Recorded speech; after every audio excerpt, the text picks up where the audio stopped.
take a look at the morning newspapers as far as what's they're leading with at the moment. Always good to have back with us Ferial Hafaji, Daily Maverick Associate Editor. Hello to you, Ferial. So the Daily Maverick this morning taking a look at, I imagine, is going to be a case of a story that I think many people have been talking about, the lifting of the national state of disaster.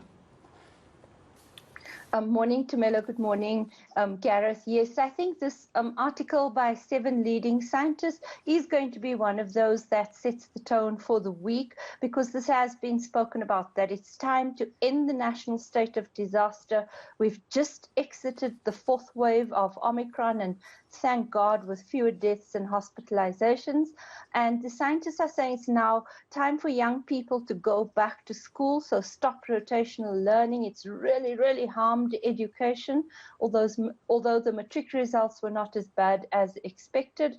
They also say it's time to stop the epidemic theatre, I think is what they call it, or COVID theatre, where you have to fill in forms, have your temperature checked. They say most cases now, in fact, don't.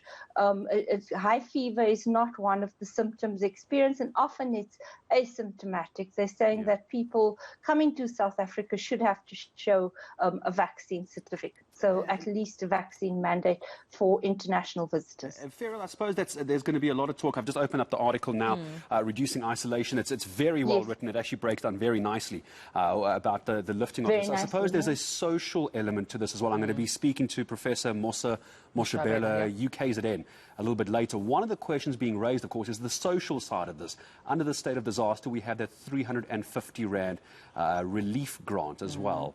And a lot of people are relying on that. That's the other side of this coin, isn't it?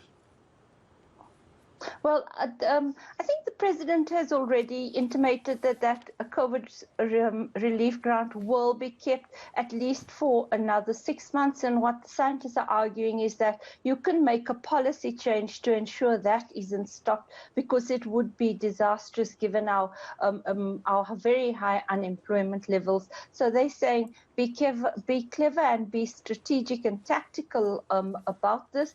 Obviously, we'll see if the mask mandate will be retained, but I think they're arguing that it's even time for that to go as well. So I do think this is going to be key. The Department of Health has, of course, said it will be releasing new guidelines quite shortly. So it looks like they may have found each other already. Absolutely. Well, Ferial, let's move to the Witness newspaper, if we may.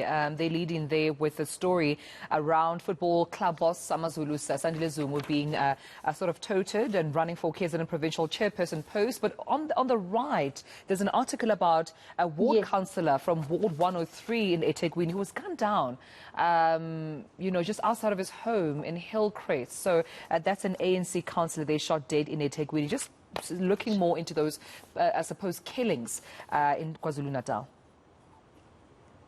Right, Melo. I think the long tail story of this very sad news that Menenhle Mkhize was shot at his home after coming back from a football game. Now we know that this is very in KwaZulu-Natal. Several councillors, several political leaders have died because political hits have become very common in the province, and I suppose they're heating up as regional conferences all begin to happen ahead of the provincial conference of the ANC there. Political jobs are big currency, they're big money, they're big social and political capital, and I think that's what lies behind the hits.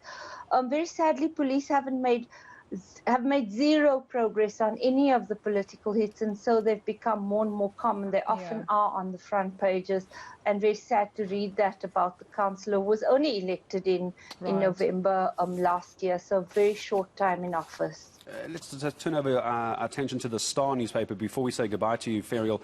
So Eskom tariff hike plan is a burden for Joburg. As you mentioned a moment ago, big numbers. And for Joburgers, a 20.5% tariff increase could make things a lot worse. We just don't have the money to keep on bailing out Eskom. And many would argue, Ferial, we're not getting the service that we're supposed to. It's a rock and a hard place. Absolutely. So this is one I watch very closely, being a Joburger. We absolutely can't afford that tariff, because Moneyweb's done a really good calculation that even before we start buying electricity, you're sitting with a baseline cost of, I think it's about 500 Rand with the various network charges there. So if you add this coming 20.5%, and usually City Power would buy at a bulk price, so it won't be quite 20.5. Last year we paid about 10.8% in increases, and I think many, if not most households, simply can't make the cost. So studies show that they're not even using electricity. They've gone back to other means of energy for cooking and so on. That's true. Well, Farrell, I do think the mayor says she's going to fight that one quite hard. But thank you to Melo and Gareth.